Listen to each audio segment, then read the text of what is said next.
ማቴዎስ 16 ላይ እናውጣ። ማቴዎስ 16 ከቁጥር 16 ጀምሮ ከኋላዬ የተቀመጠው ወይም ደግሞ ያለው ስዕል የምንነጋገርባቸው የተወሰኑ ሐሳቦች አሉ። በጣም ብዙ ነገር አለው ውስጡ። ግን ለአሁኑ በጣም የሚያስፈልጉንን ነገሮች ለመነጋገር የምናተኩረው አንደኛው ተራራ ላይ ብቻ ነው። እነዚህ 7 ተራራዎች በዓለም አቀፍ ደረጃ በምድር ላይ 7ቱ የአገዛዝ ተራሮች ብለን የምንጠራቸው ተራሮች ናቸው። ተራራ የሚለው ሐሳብ በመንፈሳዊ ትርጉሙ አገዛዝ እንደሆነ ከዮሐንስ ራእይ መጽሐፍ ምዕራፍ 17 ላይ ተነስተን ከኢሳይያስ ምዕራፍ 2 ላይ እንደገናም ደግሞ ከዳንኤል መጽሐፍ ምዕራፍ 2 ላይ ወስደን ተራራ የሚለውን ሐሳብ አገዛዝ፣ መንግስት ወይም ደግሞ ማህበረሰብ የሚተዳደርበት ፍልስፍናም ይሁን ማንኛውም ከዛ ጋር ተያይዞ ያለ ኃይልን የሚገልጽ ሐሳብ ነው። ስለዚህ የእግዚአብሔር መንግስት መጽሐፍ ቅዱስ የእግዚአብሔር ቤት ተራራ ብሎ ይጠራዋል። በኢሳይያስ ምዕራፍ 2 ላይና በሚልኪያስ መጽሐፍ ምዕራፍ 4 ላይ እናገኘዋለን። የእግዚአብሔር ቤት ተራራ ብሎ የሚጠራው ተራራ አለ። እሱን የእግዚአብሔር መንግስት ይለዋል። በአዲስ ኪዳን ደግሞ የእግዚአብሔርን ቤት ተራራ የጽዮን ተራራ ብሎት ደግሞ ዕብራውያን መጽሐፍ ምዕራፍ 12 ላይ ያያይዝልናል። ኢየሱስ ክርስቶስ ደግሞ ወደ አባቱ ባረገ ጊዜ በመዝሙረ ዳዊት 110ኛው ምዕራፍ ላይ እግዚአብሔር ጌታዬን ጠላቶችን የእግር መረገጫ እስካደርግልህ ድረስ በቀኜ ተቀመጥ ካለው በኋላ እግዚአብሔርም ከጽዮን የኃይልን በትር ይልክልሃል ይለዋል። ስለዚህ ኢቭን ኢየሱስ ክርስቶስና አብ በቀኜ ተቀመጥ ሲለው በስልጣን በአገዛዝ በመንግስት ደረጃ እግዚአብሔር አብሮት እንዲቀመጥ እንዳወጀና እርሱ እግዚአብሔር ንጉስ ጌታ ኢየሱስ ክርስቶስም ወራሽ ሆኖ ባለበት ያ ቦታ የጽዮን ተራራ ተብሎ እንደሚጠራ መጽሐፍ ቅዱስ ያሳያል። ስለዚህ የኃይል በትር የሚወጣው ከጽዮን ተራራ ነው። አገዛዝ የሚወጣው ከጽዮን ተራራ ነው። ግን ይሄ የጽዮን ተራራ ብለን በአዲስ ኪዳን የምናወራው እኩያ ሌላ ቃሉ የእግዚአብሔር መንግስት ወይም አገዛዝ ነው። የእግዚአብሔር መንግስት ፕሮግራም አይደለም፣ የአማኞች ፕሮግራም አይደለም። የእግዚአብሔር መንግስት የሆነ የምናደርገው መንፈሳዊ ኮንፈረንስ አይደለም። የእግዚአብሔር መንግስት እግዚአብሔር በምድር ላይ አገዛዙን የሚገልጥበት ስርዓቱ፣ አደራረጉ ነው የእግዚአብሔር መንግስት። ስለዚህ የእግዚአብሔር መንግስት ከፕሮግራም ጋር አያይዘን እንዳናሳስተው፣ የእግዚአብሔር መንግስት ከምናደርጋቸው ኮንፈረንሶች ጋር ከእንዲህ አይነት ነገር ጋር አያይዘን እንዳናሳስተው። እነዚህ ነገሮች የእግዚአብሔርን መንግስት ሊገልጡበት የሚችሉበት በጣም ትንሽ የሆነ አቅም ሊኖራቸው ይችላል። የእግዚአብሔር መንግስት ግን በምድር ዙሪያ እግዚአብሔር ገዢ ሆኖ የሚገለጥበት ክርስቶስ ኢየሱስ በስጋ ለባሾች ላይ ሁሉ ጌታ የሚሆንበት የዚህ አገዛዝ ስርዓት ነው የእግዚአብሔር መንግስት። ስለዚህ አሁን የእግዚአብሔር መንግስት ቀርባለች ስንል የፕሮግራም አይደለም ወይም ደግሞ አክቲቪቲ አይደለም። የእግዚአብሔር መንግስት ማለት በእያንዳንዱ ሰው ልብ ውስጥ ክርስቶስ ሲነግስ፣ ከዛ ደግሞ በማህበረሰብ ላይ ያ የነገሰው ክርስቶስ በጽድቅ ራሱን ማኒፌስት ሲያደርግ ሲገልጥ እና በምንኖርበት አካባቢ ብርሃን የሆኑ ሰዎች መብዛት ሲጀምሩ የምድር የነዋሪዎቹ የማህበረሰቡ መገለጫዎች በእግዚአብሔር የጽድቅ ተጽዕኖ ውስጥ መግባት ሲጀምሩ ነው የእግዚአብሔር መንግስት የምንለው። ስለዚህ አሁን የእግዚአብሔር መንግስት እዚህ አለ፣ እኛ ጋር አለ። ግን እኛ ጋር ብቻ አይደለም ያለው የእግዚአብሔር መንግስት። የእግዚአብሔር መንግስት በምድር ሁሉ ላይ አለ። ምድርና ሞላዋ የእግዚአብሔር ናት ይልና በዓለምም የሚኖሩ ሁሉ የማን ይላል? የእርሱ ነው ብሎ መዝሙረ ዳዊት 24 ላይ በቅንፍ ይናገረንና ከዛ በኋላ ይሄንን ካለ በኋላ ግን ወደ ታች ሄዳችሁ ስትመለከቱ ምን ይላል? ምድርና ሞላዋ የእግዚአብሔር ነው፣ በዓለምም የሚኖሩት ሁሉ የእርሱ ናቸው ካለ በኋላ እንደዚህ የሚል ቃል አለ። ወደ እግዚአብሔር ተራራ ማን ይወጣል? ማንስ በተቀደሰ ስፍራው ይገኛል ካለ በኋላ እንዴት እንደሚወጣ እንደሚገኝ ይናገርና ከዛ ይህች ትውልድ እግዚአብሔርን የምትፈልግ ትውልድ ናት፣ የያዕቆብን አምላክ የምትፈልግ ትውልድ ናት ብሎ እዛ ጋር የእግዚአብሔርን አገዛዝ ከተቀደሰው ተራራ ይጀምርና የእግዚአብሔር አገዛዝ ግን ከተቀደሰው ተራራው ወደ ምድር የሚመጣበትን አመጣጥ ሲናገር እዛ ተራራ ላይ የሚወጡ የዛ ተራራ ስርዓት የገባቸው እግዚአብሔርን የሚፈልጉ ያንን አገዛዝ ወደ ምድር ምን ይሉታል?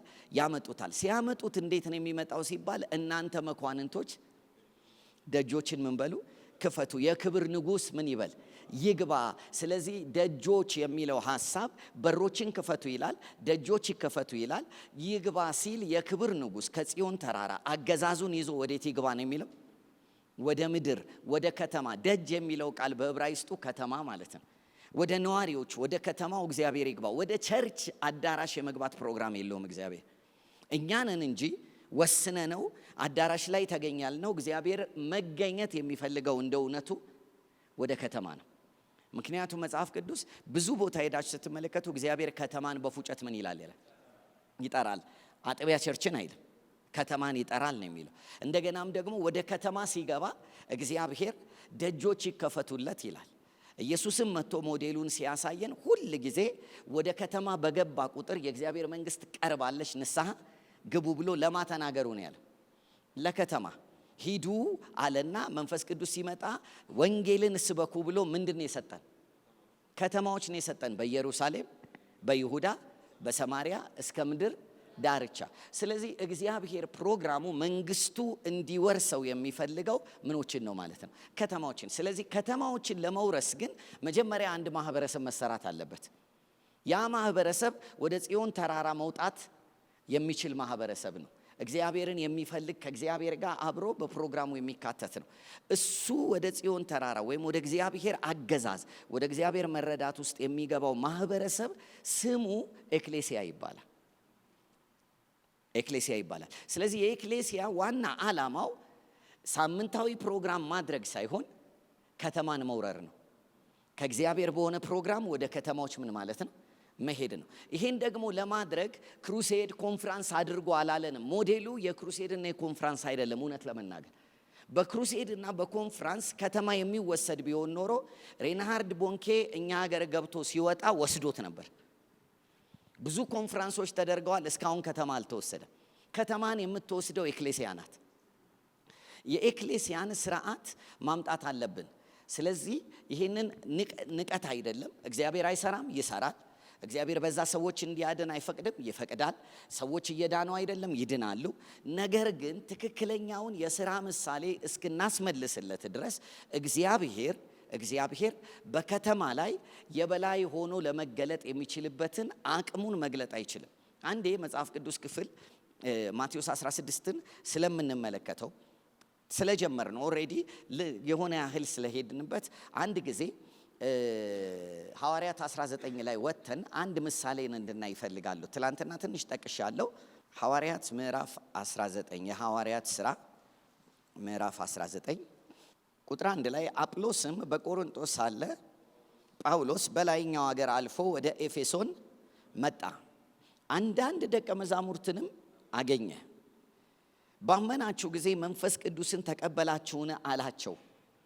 እነርሱም አልተቀበልንም፣ መንፈስ ቅዱስ እንዳለ እንኳን አልሰማንም አሉት። እንኪያስ በምን ተጠመቃችሁ አላቸው። እነርሱም በዮሐንስ ጥምቀት አሉት። ጳውሎስም ዮሐንስስ ከእርሱ በኋላ በሚመጣው በኢየሱስ ክርስቶስ ያምኑ ዘንድ ለሕዝብ እየተናገረ በንስሐ ጥምቀት አጠመቀ አላቸው። ይህንንም በሰሙ ጊዜ በጌታ በኢየሱስ ስም ተጠመቁ። ጳውሎስም እጁን በጫነባቸው ጊዜ መንፈስ ቅዱስ ወረደባቸው፣ በልሳኖችም ተናገሩ፣ ትንቢትም ሰዎቹም ሁሉ 12 ያህሉ ነበር። ይሄ የባክድሮፕ ወይም ከኋላ ከጀርባ ያለው ታሪክ የኤፌሶን ከተማ ቤተ ክርስቲያን ኤክሌሲያ የተጀመረችበትን አጀማመር ስንመለከት ጳውሎስ ወደ ኤፌሶን ከተማ በገባ ጊዜ በዚያ አንዳንድ ደቀ መዛሙርትን አገኘ ይልና ደቀ መዛሙርቶቹን ግን ያገኛቸውን ሲያነጋግራቸው በመንፈስ ቅዱስ ተሞልታችኋል ወይ ብሎ ነው የጠየቃቸው። ስለዚህ ምን ይነግረናል? በአዲስ ኪዳን ቤተ ክርስቲያን ባህል ደቀ መዛሙርቶች የሚታወቁት በምንድን ነው ማለት ነው? በመንፈስ ቅዱስ በመሞላት ነው። ከኔ ጋር ናቸው? ስለዚህ ደቀ መዛሙርቶችን ባገኘ ጊዜ ኦኬ የክርስቶስ ደቀ መዝሙር ከሆኑ ባይ ዲፎልት ምንድን ነው ማለት ነው ብሎ ያሰቡ በመንፈስ ቅዱስ ይሞላሉ።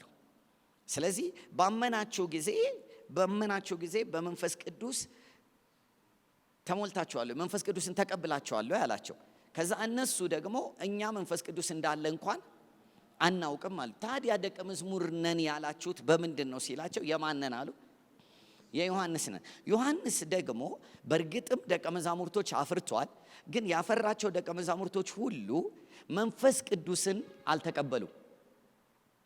አልተቀበሉም። እሱ ራሱ ሲናገር ከኔ በኋላ የሚመጣው እርሱ በመንፈስ ቅዱስና በእሳት ያጠምቃችኋል፣ ስለዚህ እኔ ለእርሱ አደርሳችኋለሁ፣ እርሱ እናንተን ያጠምቃል ስላላቸው የግድ ክርስቶስ መምጣት ነበረበት። እነዚህ ግን ደቀ መዝሙሮች ይመስለኛል የመጥምቁ ዮሐንስን ትምህርት ከሰሙ በኋላ የጌታ የኢየሱስ ክርስቶስ አገልግሎት ከመጀመሩ በፊት ወደ ኤፌሶን ምን ብለዋል? ለቀው ሄደዋል። ስለዚህ የሚያውቁት የማንን ነው? የመጥምቁ ዮሐንስን ነው። ግን ያም ሆኖ የእግዚአብሔርን መንግስት የሚጠባበቁ ደቀ መዛሙርቶች ናቸው። ስለዚህ አሁን ጳውሎስ ሲያገኛቸው ነገራቸውና ኢየሱስ ክርስቶስ መጥቷል፣ ከኢየሱስ ክርስቶስም ደግሞ በኋላ በመንፈስ ቅዱስ መጠመቅ ተጀምሯል ብሎ ነገራቸው። ከዛ በኢየሱስ ክርስቶስ ያምኑ ዘንድ ከተናገራቸው በኋላ ባመኑ ጊዜ እጁን ጫነባቸውና መንፈስ ቅዱስን ምን አሉ? ተቀበሉ። ስንት ነበሩ ይላል? 12።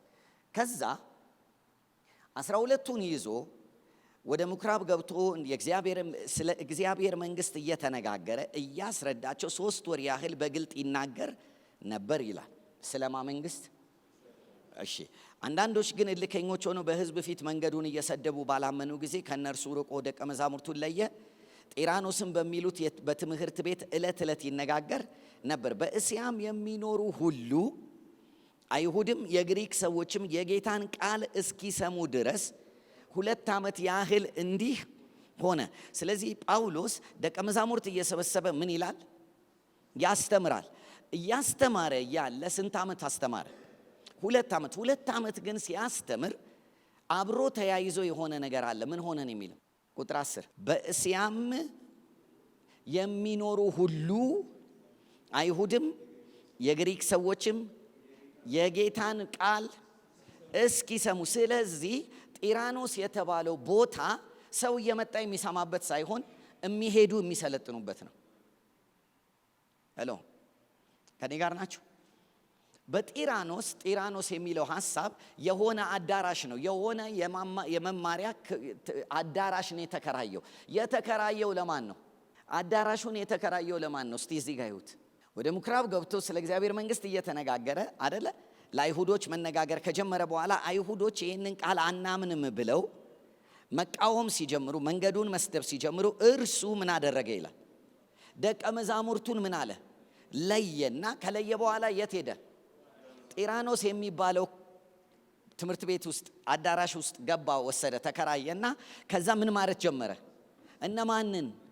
ደቀ መዛሙርትን። ከዛ ደቀ መዛሙርቱን ለ2 ዓመት እያሰለጠነ ምን እስኪሆኑ ድረስ እስያ ሁሉ የእግዚአብሔርን ቃል ምን እስኪል። ስለዚህ እስያ የተባለው ይሄ የእስያ ማይነር ወይም ደግሞ በወቅቱ የነበሩት ከተሞች እየመጡ እየተማሩ አይደለም ማን የሚሄደው። ስለዚህ እንደ እውነቱ ከሆነ ትሬኒንጎች ለመላክ እንጂ ሰው ለመጠበቅ አይደለም። የነ ጳውሎስ አሁን ሞዴል ተመልከቱት። እሱ እያስተማረ እያለ ምን ሆኑ ነው የሚለው? በቃ እየተማሩ ቀጠሉ አይልም እኮ። ማን እስኪሰማ ድረስ? በእስያ ያሉት ሁሉ እስኪሰሙ ድረስ ማለት ሁሉም ከተማ ምን እስኪሰማ ድረስ ነው ጳውሎስ ደቀ መዛሙርቶች ምን ሲል የነበረው። ኦኬ። ከዛ በኋላ እንዲህ ይላል ቁጥር 11 እግዚአብሔርም በጳውሎስ እጅ የሚያስገርም ተአምራት ያደርግ ነበር። ስለዚህም ከአካሉ ጨርቅ ወይም ልብስ ወይም ወደ ድዌዎች ይወስዱ ነበር፣ ደዌያቸውም ይለቃቸው፣ ክፉ መናፍስቶችም ይወጡ፣ አጋንንትም እያወጡ ይዞሩ ከነበሩ አይሁዶች አንዳንዶች ቆይ። ስለዚህ ምን አለ ማለት ነው? አጋንንት እያወጡ የሚዞሩ ነበሩ ማለት ነው አይደለ? ከዛ እንደገና ለበሽተኞች ጨርቅ ወስደው ምናምን የሚሉም ነበሩ ማለት ነው። ስለዚህ እዛ አዳራሽ ውስጥ ይማራሉ እንጂ ከኔ ጋር ናችሁ ማለት ሞዴሉ እኛ ጋር ሲመጣ በሂደት ሞዴሉ እኛ ጋር ሲመጣ ትምህርቱም ኑሮም መዝሙሩም ምኑም የት ሆኗል? እዚሁ ጋር ሆኗል። ስለዚህ የሚሄድ ሰው ስለሌለ ከተማ መወሰድ አልቻለም። ግን እስቲ አሁን ዝም ብላቸው at any given time ነው የሚባለው ትንሽ ያጠኑ ሰዎች በአንድ እሁድ አዲስ አበባ ውስጥ ያሉ አማኞች በየቦታው ኮንግሪጌት ሲያደርጉ በብዛታቸው በቁጥር ሲለካ እንደው በጣም ፌር ከሆነን ከ600 ሺህ ያላነሰ ቁጥር በአንድ እሁድ ጌታን ሊያመልክ ይሰበሰባል። በየአጥቢያው 600 ሺህ ሰው አለ። የት? አዲስ አበባ። እስካሁን ግን አዲስ አበባ ወንጌል አልሰማችም። ሁሉም ሰው ጌታን ቃል እስኪሰማ ድረስ የሚባለው ላይ አልደረስም። ምን ማለት ነው? 600 ሺዎቹም የተገኙት ከክፍለ ሀገር ፈልሰው ከተለያየ ቦታ መጥተው ነው። ምን ማለት ነው? ብዙ ትኩረታችን የቱ ጋር ነው ማለት ነው? ፕሮግራሞቻችን ላይ ነው። ኦኬ። ለምሳሌ በሽተኛ በጣም ብዙ ለመታከም የሚሄደው የት ነው? ሆስፒታል እንጂ ቸርች አይደለም አይደለ? ስለዚህ ኢቭን የበሽተኛ ቁጥር ራሱ እኛ ጋር አይደለም ብዙ ያለው የት ነው? ኦኬ። ስለዚህ ፈውስ እንኳን ከተባለ ትክክለኛ የፈውስ ቦታ መሆን የነበረበት የት ነው ማለት ነው? በሽተኞች ያሉበት ቦታ ነው። ስለዚህ አሁን የሥራው ሞዴል ስላልተስተካከለም ስላላሰብንበትም ይመስለኛል እግዚአብሔርን በልካችን በተሰፋው ልካችን ነው እየተገለጠ ያለው። የሚሄዱ ቢኖሩ ወይም ደግሞ የሚወጡ ቢኖሩ እኮ ይወጣል እሱ። ምክንያቱም እግዚአብሔር የትኛውንም ዘመን የትኛውንም ከተማ ፈርቶ የሚያውቅ አይመስለኝም። ከዛ በኋላ ግን ስታነቡት ወረታች ምክንያት ተፈልጎ የሆኑ ሰዎች አጋንንት ሊያወጡ በጳውሎስ ስም ብለው ከዛ በኋላ ይሄንን ነገር ከተከሰተ በኋላ እግዚአብሔርን መፍራት ወደቀ ነው አይደል የሚለው። ከዛ ግን ወረታች ሄዳችሁ ተመልከቱ ቁጥር 17 ይህም በኤፌሶን አጋንንቱ የሆኑ 7 ልጆች ደበደበና የሆነ ነገር ሆነ። ከዛ ይህም በኤፌሶን በሚኖሩት ሁሉ በአይሁድና በግሪክ ሰዎች ዘንድ የታወቀ በሁላቸውም ላይ ፍርሃት የጌታም የኢየሱስ ስም አምነውም ከነበሩት እጅግ ሰዎች ያደረጉትን እየተናዘዙ እየተናገሩ ይመጡ ነበር። ኦኬ። ከዛስ አስማተኞች ብዙዎቹ መጽሐፋቸውን ሰብስበው በሰውም ሁሉ ፊት አቃጠሉት። ዋጋውም ሲታሰብ 50 ሺህ ብር ሆኖ እንዲህም የጌታ ቃል በኃይል ያድግና ያሸንፍ። አሁን ይሄ ሁሉ ክስተት የተከሰተው መኖሪያ ቤት ውስጥ ነው? አዳራሽ ውስጥ ነው? አይደለም፣ አደባባይ ላይ ነው። ያቃጠሉት ራሱ አስማተኞቹ ተሰብስበው ምኑ ላይ ነው? የሚታይ ነው። ምን ማለት ነው? ጳውሎስ ይሄንን አይነት ኤክስፒሪየንስ በኤፌሶን ካገኘ በኋላ ነው የኤፌሶንን መጽሐፍ የጻፈው። የኤፌሶንን መጽሐፍ ሲጽፍ ይዘቱን ሄዳችሁ ካያችሁት እንዴት ተደርጎ ማህበረሰብ እንደሚወሰድ ለቸርች የተናገረበት ማንዋል ነው የኤፌሶን መጽሐፍ። አሁን ጥያቄ ምንድነው? ቤተ ክርስቲያን የስልጠና ማዕከል ነው እንጂ መሆን ያለባት እዚህ ጋር የምናያቸው ተራሮች ሁሉ እኛ ጋር ይምጡ ማለት የለባትም። ከዚህኛው ከአንዱ ተራራ ሃይማኖት ጋር ካለው ተራራ ወደ ተራራ ነው መሄድ ያለባቸው። ወደዚህ ወደ ሌሎች ወደ 6ቱ እነዚህ ተራሮች ማህበረሰብ የሚገዛባቸው የአገዛዝ ሲስተም ናቸው ብያቸዋለሁ። የትኛው ማህበረሰብ ሁላችንም እዚህ ቤት ራሱ ያለ ነው እነዚህ ተራሮች ይመለከቱናል። ለምሳሌ ንግድ ቦታ ላይ ሄዳችሁ ዕቃ ትገዙ የለ? ስለዚህ የንግዱ ተራራ ይመለከታችኋል። ትምህርት ቤት ገብታችሁ ትማሩ የለ ወይ? ልጆች ልካችሁ ታስተምሩ የለ? ስለዚህ የትምህርቱ ተራራ ይነካችኋል። ልክ ነኝ? ኦኬ። ስለዚህ መገናኛ ብዙሃን ትጠቀሙ የለ? ስልክ ትጠቀሙ የለ? ኢንተርኔት ትጠቀሙ የለ? ስለዚህ ሚዲያ ይመለከታችኋል። ተግባብተናል? ኦኬ። ከዛ በኋላ እግር ኳስ ታዩ የለ? አታዩም? እሺ፣ ምንም መዝናኛ አታዩም? ድራማ አታዩም? እህቶች አታዩም? አሁን እነዚህ ነገሮች የማይመለከቱት ሰው የለም። በሁላችንም ዘንድ በአንድም በሌላም እንትኑ ይለያያል እንጂ አሉ። አሁን ግን እግዚአብሔር የሚፈልገው ወደዚህ ቦታ የምትሄድ ምን ማድረግ ነው? ኤክሌሲያን መፍጠር ነው። አሁን ጥያቄው እነዚህ ተራሮች ላይ ለመሄድ ማለት ነው። ተራሮች ላይ ለመሄድ መጀመሪያ የእግዚአብሔር ቤት መሰራት አለበት። የእግዚአብሔር ቤት ተራራ በተራሮች ላይ ምን ይላል? ጸንቶ ይቆማል። ስለዚህ የእግዚአብሔር ቤት መሰራት አለበት። የእግዚአብሔር ቤት መሰራት ካለበት አሁን ልንነጋገር የሚገባን ነገር ምንድነው? የእግዚአብሔር ቤት ማን ነው? የእግዚአብሔር ቤት ማን ነው? ምክንያቱም በኢሳይያስ ምዕራፍ 2 ላይ የእግዚአብሔር ቤት ተራራ ከተራሮች ሁሉ በላይ ጸንቶ ምን ይላል? ይቆማል። ከኮረብቶች ሁሉ በላይ ከፍ ከፍ ይላል። ከተራሮች በላይ ጸንቶ ቆሞ ቁጭ ብሎ ይገዛል የሚል ከሆነ የእግዚአብሔር ቤት ተራራ የግድ ሌሎቹን መግዛት በሚችልበት መልክ መሰራት አለበት። ግን ይሄ የእግዚአብሔር ቤት ማን ነው? ማን ነው? ማቴዎስ 16 ላይ ኢየሱስ ክርስቶስ ጴጥሮስን ካነጋገረው በኋላ የእግዚአብሔር አብ መንፈስ ወይም ራሱ እግዚአብሔር አብ በጴጥሮስ በኩል በተናገረው መገለጥ ላይ ቤተ ክርስቲያኔን ምን እላለሁ ብሏል? እሰራለሁ ብሏል። ኤክሌሲያ አይደል? ስለዚህ ቤተ ክርስቲያኔ ብሎ ያላት ወይም ደግሞ የሱ ማደሪያ የእሱ ቤት ማናት ማለት ነው? ኤክሌሲያ ናት። ኤክሌሲያ ስንል ግን ናት ስንል ግን የሆነ አሁን ለምሳሌ ናት ስንል ሌላ ነገር እያሰብን ናት አንበል። ናት የምንላት ነገር ሌላ አይደለችም። ናት የምንላት ነገር ራሳችን። ተግባብተናል? ስለዚህ በሴት ስለተገለጠች እንደው ጾታዊ የሆነውን ነገር እንጠቀማለን እንጂ ኢየሱስ ክርስቶስ ቤቴን እሰራለሁ ነው ያለው። ኤክሌሲያዬን ምን እላለሁ? እሰራለሁ፣ የገሃነብ ደጆች አይችሏትም አለና አሁን እሱ ቤቱን ሲሰራ የሚሰራው ቤተ ክርስቲያኔን እሰራለሁ ካለ ወይም ደግሞ ኤክሌሲያዬን እሰራለሁ ካለ እኛን ነው እሰራለሁ ያለው። ስለዚህ የእግዚአብሔር ቤት ተራራ በተራሮች ላይ ከፍ ከፍ ይላል ከተባለ የተሰሩ ምኖች ማለት ነው? አማኞች ማለት ነው። የተሰሩ ግን እስቲ የተሰሩ በሉኝ። ያመኑ አይደለም። ምን ያሉ? የተሰሩ ሰዎች ናቸው ምን የሚሉት? የሚላኩት። ያመኑ ሰዎች አይላኩም። ለምን መሰላችሁ? የተሰሩ ሰዎች ብቻ ናቸው በተራራዎች ጫፍ ላይ ምን መሆን የሚችሉት? መግዛት የሚችሉት። ምክንያቱም እነዚህ የተራራ ጫፎች የምንላቸው ቦታዎች መንፈሳዊ ውጊያ ያለባቸው ቦታዎች ናቸው። የገሃነብ ደጆች የሚል ሌላ ስያሜ ተሰጥቷቸዋል። ስለዚህ እዛ ቦታ ላይ ያለው ውጊያ መንፈሳዊ ውጊያ ምን ይጠይቃል? መሰራት ይጠይቃል። መንፈሳዊ ፍትግ ያለው መንፈሳዊ አቅም ይጠይቃል።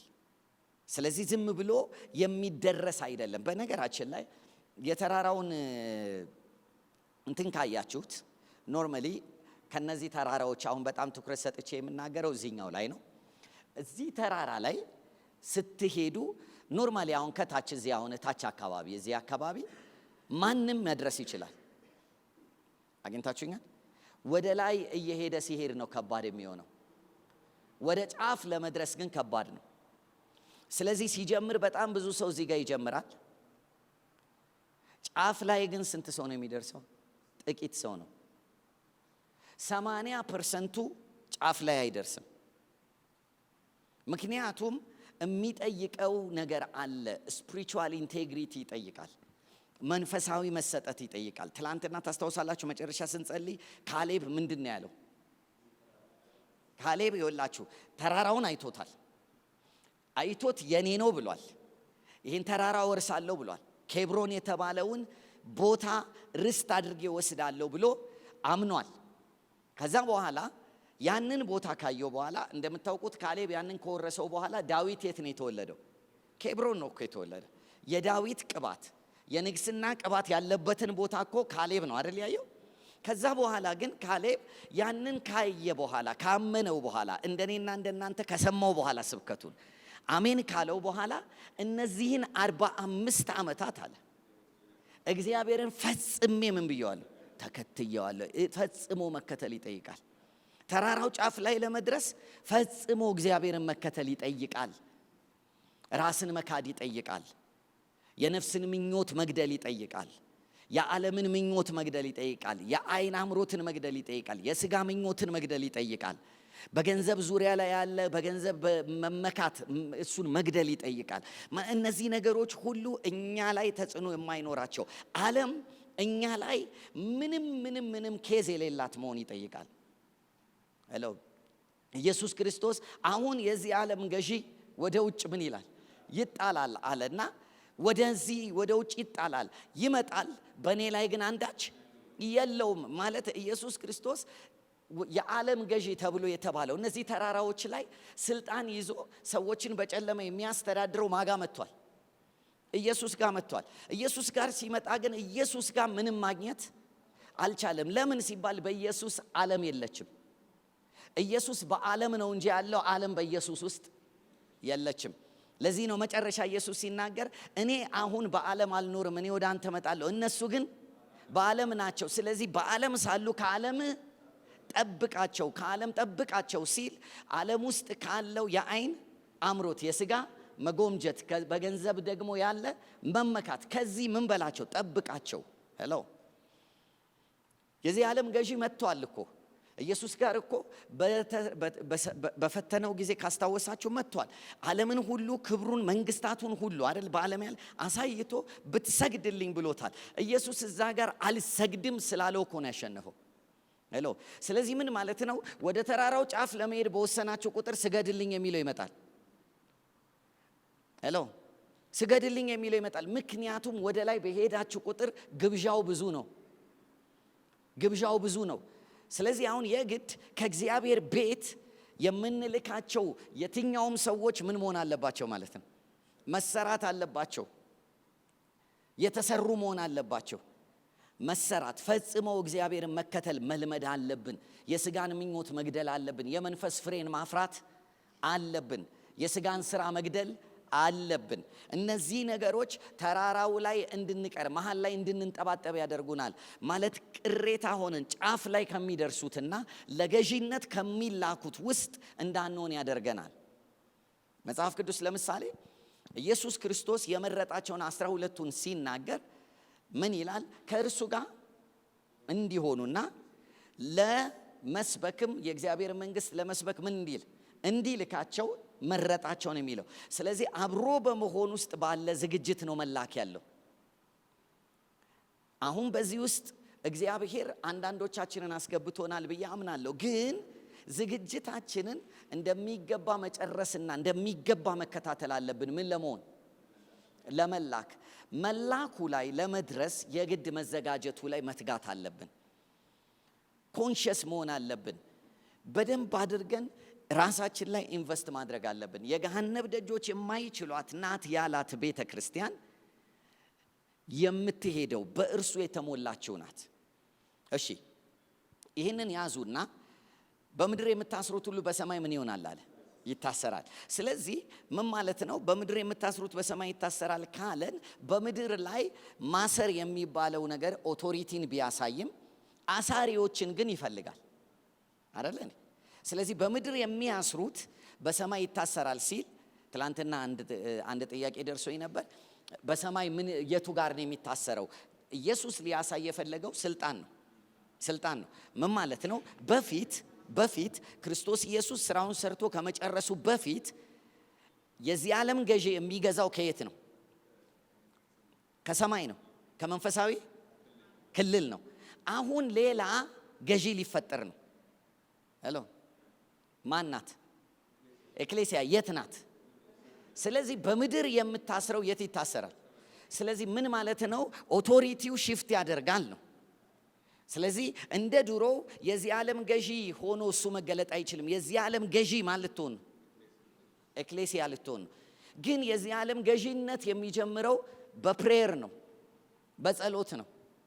የምታስሩት ምን ይሆናል?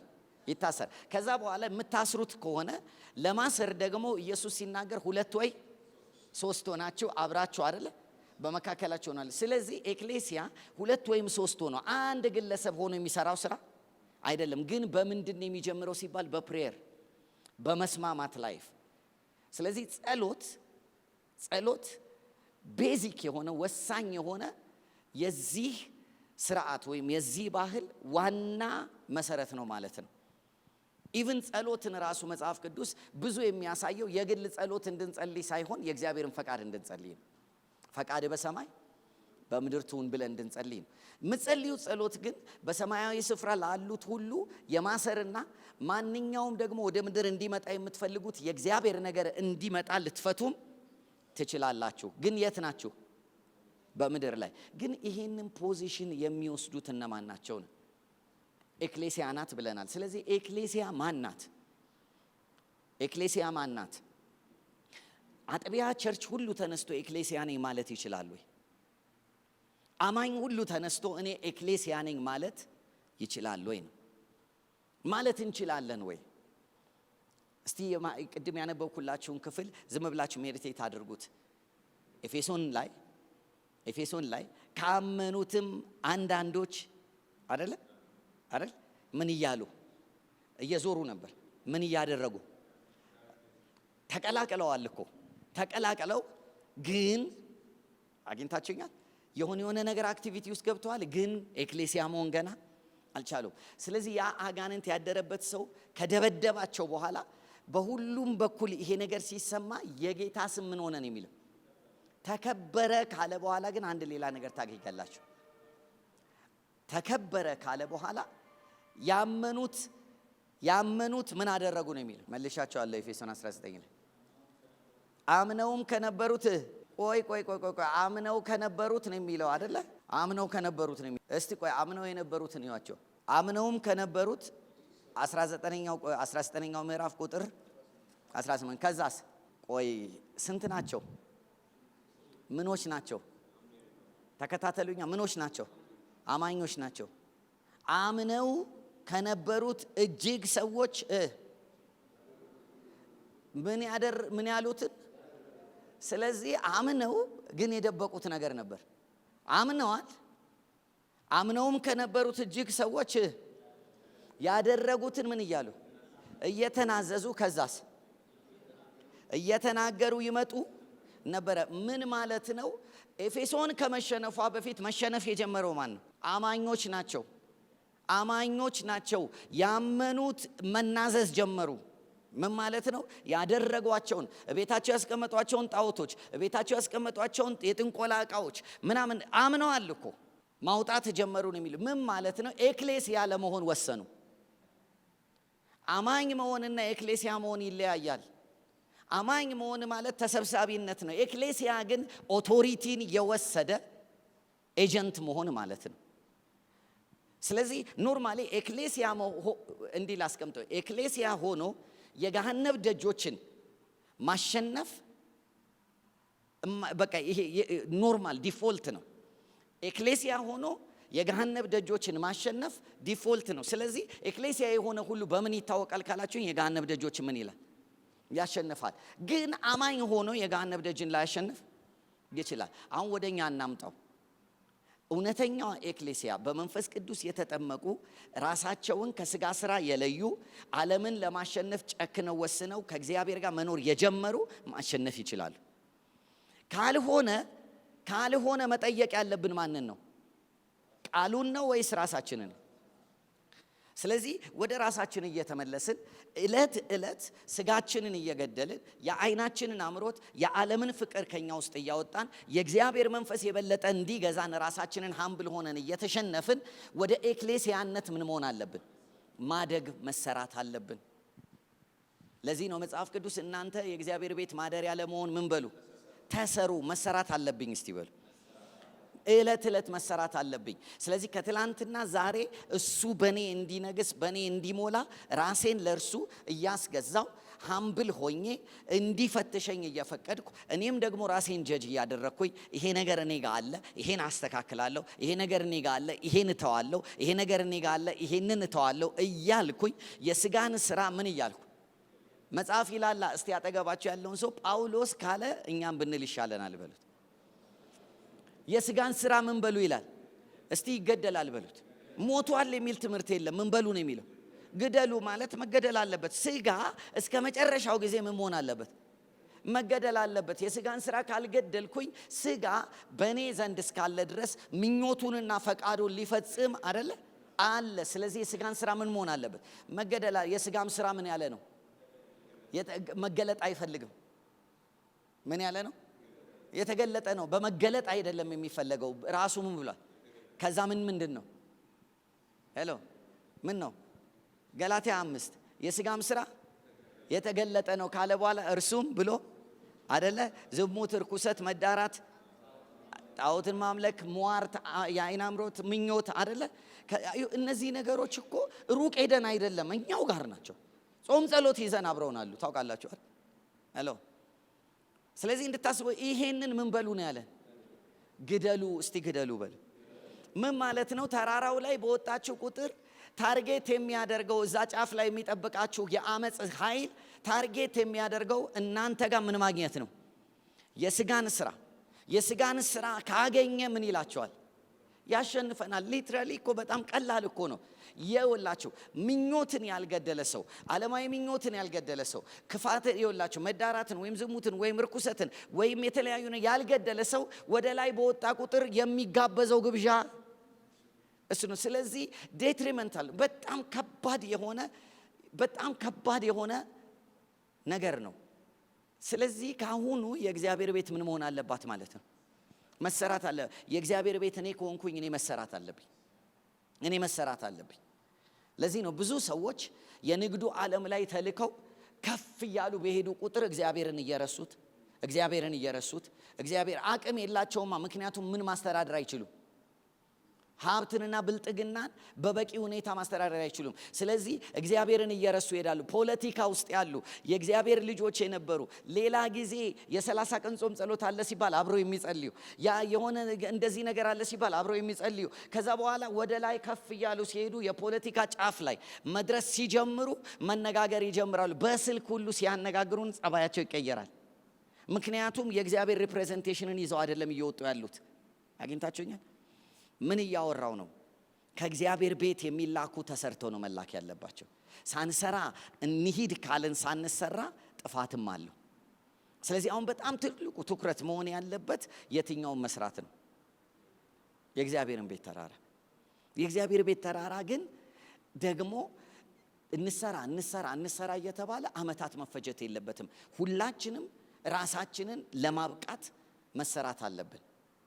እንዴት እንሰራ የሚለውን ሐሳብ ባጭሩ ነው የምናገረው። እኔ ሁሉን ነገር መናገር አልችልም፣ ግን ዛሬ እንዲሁ በጣም ውስጤ ያለ ነገር ስላለ በዚህ በሃይማኖት ተራራ ላይ ቤተ ክርስቲያን ተሰርታ የእግዚአብሔርን መንግስት መግለጥ የምትችልበት ደረጃ ውስጥ ለመግባት ካስፈለገ እያንዳንዳችን ልንሰራበት የሚገባን ኮንሽስነስ አለ። ልንነቃ የሚገባን ነገር አለ። ክራይስት ኮንሽስነስ የሚባል ክራይስት ኮንሽስነስ ዳንኤል መጽሐፍ ምዕራፍ 2 ላይ መቼለት ስናወራ የእግዚአብሔር መንግስት ተራራ ከተራሮች ሁሉ በላይ ከፍ ትላለች ብለን ስንነጋገር እጅ ሳይነካው ከተራራ ምን ያለ ተፈንቅሎ የወረደ የመጣ እነዚህ መንግስታቶች ሁሉ ይመታል አለን አይደል? ስለዚህ ያ እጅ ሳይነካው ከሰማይ የመጣው እና ደግሞ በምድር የነበሩትን መንግስታቶች ሁሉ ማድቀቅ የጀመረው እና ታላቅ ተራራ እስኪሆን ድረስ የሚያድገው የእግዚአብሔር መንግስት የጀመረው የመንግስቱ አለት ማን ነው? ክርስቶስ ኢየሱስ ነው። በዚህ ምን ላይ? አለት ላይ። ስለዚህ አለቱ የኛ ማቴሪያል ነው ማለት ነው። አብረናል። ግብአቱ ያ አለት ነው። ኦኬ። ስለዚህ ድንጋዩ በጣም ትንሽ ናት። ወደቀና ትልቅ ምን ሆነ ነው የሚለው ተራራ። ስለዚህ ተራራውና ድንጋዩ አይነታቸው አንድ አይነት ነው። ሄሎ እሺ፣ አሁን ይኸውላችሁ ለማሳየት ነው። እሺ፣ እዚህ ጋር ያለውን ተራራ ይዩት። አያችሁት? ይሄ የእግዚአብሔር መንግስት ተራራ የሚወክል ምስል ነው አይደል ያልነው። ይሄ ተራራ ግን እንዲህ ተራራ ሆኖ በዓለም ዙሪያ ላይ ሁሉ ያሉትን ነገሮች ለመግዛት ከመግዘፉ በፊት ስንት ነበር? አንድ ነበር። ሲመጣ አንድ ነበር። ይሄን ተራራ ያህለው በማን ነው? ቀላል ሂሳብ ነው እያስተማርከሉት። ሲመጣ ማን ነው? ሰው ሆኖ የተገለጠው አይደለ እንዴ? ብቻውን መጣ። ከመጣ በኋላ እርሱ የስንዴ ቅንጣት ሆኖ ምን ሆነ? ተዘራ። ከዛ በኋላ ሲነሳ የሱ አይነት ምኖች ተነሱ። ማቴሪያላቸው ምን አይነት ነው? አንድ አይነት ናቸው። ስለዚህ አንድ ላይ ሲሆኑ ምን ሆኑ? ታላቅ። ስለዚህ ታላቅ ተራራ የሚለው ሐሳብ የክርስቶስ አይነቶች አንድ ላይ ሲሆኑ ማለት ነው አይደል እንዴ? ስለዚህ አሁን ይወላችሁ ማቴሪያሉ ግብአቱ ማን ነው ማለት ነው? ክርስቶስ ነው። ኦኬ። ስለዚህ አሁን ክራይስት ኮንሽስነስ ስንል ምን ለማለት እንደፈለግን እንድንነጋገር እፈልጋለሁ። ኢሳይያስ 28 ላይ ሂዱልኝ። ፍልስፍና እንዳይሆን ነገሩ የግድ ማየት ያለብን ነገር ስላለ ኢሳይያስ 28 ቁጥር 16 ስለዚህ ጌታ እግዚአብሔር እንዲህ ይላል፣ እነሆ በጽዮን ድንጋይን ለመሰረት አስቀምጣለሁ፣ የተፈተነውን የከበረውን መሰረቱ የጸናውን የማዕዘንን ድንጋይ የሚያምን አያፍርም ይላል። ስለዚህ አሁን በጽዮን አስቀምጣለሁ ያለው እግዚአብሔር ምን ነው? የመሰረትን ድንጋይ የተፈተነ ነው አይደለ? ኦኬ፣ የከበረ ነው። ይሄንን እኮ የመጽሐፍ ቅዱስ ትምህርት ራሱ ኢየሱስ ተጠቅሞ ይሄ ድንጋይ እኔ ነኝ ብሏል። ከፈሪሳውያን ጋር ሲነጋገር ታስታውሱ እንደሆነ ማቴዎስ 22 አካባቢ ላይ ነው መሰለኝ አይደለ? ግንበኞች የናቁት የማዕዘን ድንጋይ እሱ ምን ሆነ ይላል? የማዕዘኑ ራስ መሰረት ሆነ አይደል የሚለው። ከዛ እንደገና ጴጥሮስ ደግሞ መልእክቱ ላይ ወሰደና በሰዎች ምን ያለ የተናቀ በእግዚአብሔር ፊት ግን የከበረውን የጽዮኑን የመሰረት ድንጋይ አለት የሚያምን አይደለ እርሱ ላይ ሆነን ምን እያልን ነው አለ ስለዚህ እርሱና እሱ የተሰራበት ማቴሪያልና የኛ ማቴሪያል አንድ ነው ማለት ነው። ስለዚህ ኤክሌሲያ መሰራት ያለባት ማ ላይ ነው? ክርስቶስ የተባለው ሬቨሌሽን ላይ። ስለዚህ ኤክሌሲያነታችን የሚረጋገጠው according to the revelation we got from Christ። ክርስቶስ በገባን ልክ ነው ኤክሌሲያ የምንሆነው። አብረን። ስለዚህ ክርስቶስ በገባን አሁን ይሄ ንግግሬ እንዳያሰለቻችሁ፣ ክርስቶስ ሲገባንና ስንሰበከው አንድ አይደለም። ክርስቶስ ሲገባንና ስንሰበከው አንድ አይደለም። እኔ ራሴ ሁል ጊዜ እላለሁ እግዚአብሔር ወይ አንተ የምታውቀውን ክርስቶስን አስረዳኝ፣ ይግባኝ። በመገለጥ የማገኘው ነገር ነው። ክርስቶስን የጥበብና የእውቀት መዝገብ በእርሱ ተሰውሮ ይኖራል አለና ጳውሎስ። እኔ ደግሞ ለቅዱሳኖች ሁሉ ጸሎቴ ይሄ ነው። ምን እንዲሉት? እርሱን ምን እንዲሉት? እንዲያውቁት ይላል። እንዲያውቁት የሚለው ቃል እኮ የቃሉ ትርጉም እኮ ይሄ ኖርማሊ አውቀዋለሁ አይደለም። ምን እንዲሉት? ኤክስፒሪየንስ እንዲያደርጉት። ኤክስፒሪየንስ the person ራሱ ኤክስፒሪየንስ ይሆናል። ወይም ደግሞ ምን ይሆናል? ልክ እሱ እኛ ውስጥ መሆኑን በእርግጠኝነት ማሳየት ይጀምራል። አብራችሁ ናችሁ? ስለዚህ የተጠቀመው ቃል አሁን ጳውሎስ እርሱን በማወቅ ሲል እርሱን ለማወቅ እንዲያውቁት ሲል እያለ ያለው ስለ እርሱ ስብከት እንዲሰሙ አይደለም። ስለ እርሱ ስብከት መስማት ይችለንበታል። እኔም ስለ እርሱ መስበክ ችዬበታለሁ። እርሱን ማወቅ ግን ሌላ ነው። እርሱን ማወቅ ሌላ ነው። እሺ፣ ይሄን እንዲያስረዳን የሙሴን ጸሎት እናስታውሰው አንዴ። ሙሴ እግዚአብሔርን በሚቃጠለው ቁጥቋጦ ውስጥ እኮ አግኝቶታል፣ አነጋግሮታል። እግዚአብሔር የሚታይ አሳማኝ ነገር በሙሴ ሰውነት ላይ አድርጓል። እጁን ወደ ለምጽ ቀይሮ ከዛ በኋላ እጁን እንደገና ፈውሷል። ሙሴ ያለውን ነገር ሁሉ እኮ እግዚአብሔር እጁ ላይ ያዘው ኖርማል በትር እባብ አድርጎት መልሷል። ሙሴ ጋር እግዚአብሔር በሚያስተማምን ሁኔታ እግዚአብሔርነቱን ገልጧል አይደለ? ይህንን የራሱን የገለጠ እግዚአብሔርን ግን የሆነ ቦታ ላይ ሙሴ ደርሶ ምን አለው? ሲጸልይ ምን አለው? አውቅህ ዘንድ አይደለ ያለው? ሊያውቅ ነው የጸለየው። ምን ማለት ነው? እግዚአብሔር የሚያደርገውን ነገር ማወቅና ራሱ እግዚአብሔርን ማወቅ ይለያያል። አሁን እኛ የቱ ደረጃ ላይ ነው ያለነው? የሚያደርገውን ያወቅ ነው። የሚያደርገውን ማወቅና ራሱን እግዚአብሔርን ማወቅ ይለያያል። ስለዚህ አሁን ጳውሎስ ያለው ክርስቶስ ማድረግ የሚችለውን ታውቁ ዘንድ አይደለም ያለው። ማንን? ክርስቶስን ታውቁት ዘንድ ነው ያለው። ስለዚህ አሁን ጳውሎስ የሆነ ሰው ሁሉ ቢገባለት እየተጨነቀ ያለበት ክልል አለ ማለት ነው። ማንን ወደ ማወቅ? ክርስቶስን ወደ ማወቅ። ግን ይሄንን ክርስቶስን ደግሞ ራሱ ጳውሎስ ምን ብሎ ይላል? ይሄ ክርስቶስ ግን የሚገለጠው ክርስቶስ ግን ያለው የት ነው ብሏል? እናንተ ውስጥ ነው ብሏል። ስለዚህ አሁን የከበደን እኛ የምንጠባበቀው ክርስቶስ የት ነው? ከውጭ ነው። ግን ጳውሎስ ያለው የት ነው ብሎናል? ግን እናንተ ውስጥ ነው። ግን የግድ ምን መሆን አለበት አለ? መታወቅ አለበት። ስለዚህ እርሱን ለማወቅ ማን የሚችለዋል? የውስጡ ሰውነታችሁን የሚያውቀዋል። ስለዚህ የውስጡ ሰውነታችን እንዲያውቀው የግድ የውስጡ ሰውነታችን ስለማ ማሰብ መጀመር አለበት። ስለ ክርስቶስ ማሰብ መጀመር አለበት። ሜዲቴት ማድረግ መጀመር አለበት። በክርስቶስ በሆነ ኮንሽስነስ መሞላት አለበት። አሁን ክርስቶስ በእኛ ውስጥ ነው ብለን ኮንፌስ ስላደረግ ነው የሚሆን ነገር አይደለም። ክራይስት ኢዝ ኢን ሚ፣ ክርስቶስ በእኔ ውስጥ ነው። እሱ ነገርን ስናነበውም ችለንበታል፣ ብዙም ዓመት ብለናል። አሁን ግን ቁጭ ብለን መጠየቅ አለብን። እግዚአብሔር ሆይ እኔ ውስጥ ያለው ክርስቶስ፣ መንፈስ ቅዱስ ሆይ እኔ ውስጥ እንዲያድር ያደረከው ክርስቶስ የእግዚአብሔር ኃይል የእግዚአብሔር ጥበብ ከሆነ በዛው ልክ ምን መሆን አለበት? መገለጥ አለበት። ስለዚህ እንዲገለጥ የግድ መፍቀድ አለብን ማለት ነው። አሁንም ሌላ የሆነ ፍልስፍና እንዳይሆንብን ከመሄዳችን በፊት ገዢ የሆነው አለት እኛ ውስጥ ተራራ መሆን አለበት። ስለዚህ አሁን የእግዚአብሔር ቤት ተራራ ከተራሮች ሁሉ በላይ ይሆናል ስንል ተራራው ራሱ የሚሆነው ማን ነው ማለት ነው? እኛው ራሳችን ነን። እኛው ራሳችን ማደግ አለብን በክርስቶስ። ስለዚህ ክራይስት ኢናስ የምንለው ነገር ከወርወር ልክ ጽንስ በእናቱ ሆድ እንደሚያድግ ልክ እንደዚሁ ማኒፌስት አድርጎ ልጁ እስኪወጣ ድረስ እያደገ እንደሚሄድ ክርስቶስን ማኒፌስት እስኪያደርግ ምን መሆን አለበት ማለት ማደግ አለበት። እያደገ በሄደ ቁጥር የእኛ ኤሊቬሽናችን እየጨመረ ይሄዳል። አሁን ኢየሱስ ክርስቶስ የተናገረው አንድ ቃል አለ። አብ እኔን እንደላከኝ እናንተን ምን እልካችኋለሁ። አሁን የሱን አላላክ በደንብ ልብ እንድንለው ፈልጋለሁ። አብ ልኮታል። ግን አብ እኔን እንደላከኝ እልካችኋለሁ ብሎ የተናገረበት ቦታ ላይ ዛሬ ያየሁት አንድ ነገር እያሰብኩ ነበረ። ኢየሱስ ሲጸልይ አብ ቀድሶ ወደ ምን የላከውን አለ?